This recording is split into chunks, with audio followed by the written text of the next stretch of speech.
Imagine a future where entire cities are powered by a fuel so clean, the only thing it leaves behind is water. Now picture that future slipping away, not because of a lack of technology, but because of a single change in tax policy. The stakes? Trillions of dollars, tens of thousands of jobs, and the global race to dominate the next energy revolution. Hydrogen has been called the missing link in humanity's quest for a net-zero world. Once a niche fuel, it now stands at the center of a battle between government incentives, private innovation, and fierce geopolitical competition. But why is this invisible gas suddenly causing such a stir in Washington, D.C.? Let's break it down. Traditionally, hydrogen has played a behind-the-scenes role, mostly as an industrial feedstock or a chemical used to refine oil. Its potential for clean energy is unlocked only when it's produced without pumping carbon into the sky. Here's where color coding comes in. Gray hydrogen is made from natural gas and spews carbon. Blue hydrogen tries to fix this by capturing and storing the carbon underground. And then there's the holy grail, green hydrogen, made with nothing but water and renewable electricity, leaving barely a trace on the planet. But going green comes at a price. Today, producing clean hydrogen remains expensive, often 2 to 3 times more costly than the dirtier alternatives. That's where government intervention like the so-called 45V tax credit enters the picture. Built into the Inflation Reduction Act, this credit pays hydrogen producers up to $3 for every kilogram of clean hydrogen they make, with the aim to drive costs down and investment up. And it worked. As of May 2024, global investments in hydrogen projects had soared to nearly $680 billion. The U.S. Department of Energy is pumping up to $7 billion into regional hydrogen hubs, and the race is on to secure a slice of what the Hydrogen Council predicts will be a $2.5 trillion global market by the middle of this century. But now, that momentum is at risk. A coalition of nearly 250 companies, from oil giants to labor unions, is pleading with lawmakers. Do not let the 45V credit expire. If Congress slashes this support, tens of billions of planned investments could flee overseas. Some warn that, without action, America could cede the hydrogen future to China, a country already pouring money into its own hydrogen strategy. Expert voices are sounding the alarm. Frank Wolak, president of the Fuel Cell and Hydrogen Energy Association, calls supportive policies like 45V crucial to scaling up hydrogen production and reducing costs, enabling widespread adoption. Meanwhile, analyst Daniel Simmons warns, eliminating the credit would stifle innovation and delay the deployment of clean hydrogen technologies, hindering progress toward decarbonization. But not everyone is convinced. Critics question whether the tax credit is the most effective use of public money. They argue that even with subsidies, green hydrogen is not yet ready to compete on cost with fossil fuels. As Michael Liebreich points out, green hydrogen's economic viability hinges on significant reductions in renewable energy costs to compete with other energy sources. And then there's the politics. The House of Representatives already voted to end the 45V credit for any project starting after the last day of 2025, while the Senate debates extending the deadline to the end of 2029.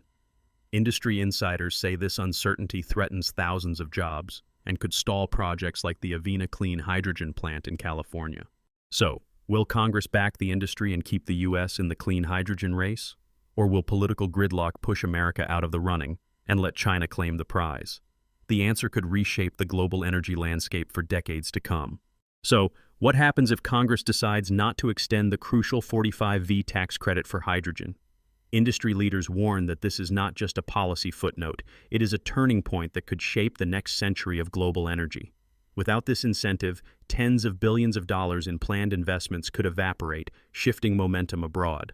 In fact, the market research firm Wood Mackenzie predicts North America's share of global low-carbon hydrogen production could shrink from nearly 1/2 in 2025 to just over 1/4 by the end of this decade.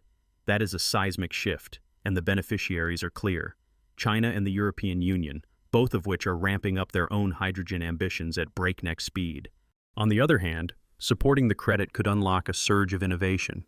The U.S. Department of Energy has already earmarked $7 billion for hydrogen hubs, and 52 projects across 24 states are ready to go, if policy remains supportive. The Hydrogen Council projects that by the year 2050, hydrogen could supply nearly 1/4 of the world's energy needs, generating a market worth $2.5 trillion and creating millions of jobs. Frank Wolak, president of the Fuel Cell and Hydrogen Energy Association, said it best. Supportive policies like the 45V credit are crucial to scaling up hydrogen production and reducing costs, enabling widespread adoption. But the road ahead is not without risks. If tax credits are withdrawn, blue hydrogen projects, those using natural gas paired with carbon capture, could be especially hard hit. According to a CRES report, up to 60,000 jobs in this sector could be lost. Meanwhile, green hydrogen, produced from renewable energy, remains expensive. Michael Liebreich warns that its economic viability depends on further slashing renewable energy costs. There is no guarantee the U.S. will win this race, even with the right policies. The hydrogen future is a high-stakes gamble. So, what does all this mean for you, the viewer? First, the battle for hydrogen leadership is not just about politics or industry insiders. It is about the energy landscape that will shape our daily lives. Hydrogen could power the trucks that deliver our food, clean up pollution from factories, and create high-paying jobs in your community. Understanding these policy debates helps you see which innovations might matter most for your future, and even for your investments or career choices. Staying informed means you can ask better questions of your representatives and hold them accountable for decisions that affect the planet and the economy. Second, remember that the global energy transition is a marathon, not a sprint. Technologies like hydrogen will not solve every problem overnight. But as Dr. Sunita Satyapal from the U.S. Department of Energy put it, strategic investments in research and development are essential to overcome the technical barriers to widespread hydrogen adoption and achieve cost-competitive production. The lesson? Real change requires persistence, smart policy, and the courage to bet on breakthroughs. So, will Congress extend critical support for hydrogen, or will America lose its edge in the clean energy race? The answer, for now, hangs in the balance. Lawmakers face a stark choice: nurture this emerging sector and create a wave of jobs and innovation, or risk watching talent and capital flow overseas, ceding leadership to rivals. The secret fact few realize is that the hydrogen revolution is not just about fuel, it is about who will write the rules for the energy systems of tomorrow. Every policy decision today echoes for decades. If you care about a cleaner future, competitive jobs, or simply want to understand where the next wave of energy innovation is heading, keep watching, keep asking questions, and let your voice be heard. The hydrogen story is just beginning. Which side of history will the U.S. choose? Let us know what you think in the comments, subscribe for more insights, and together,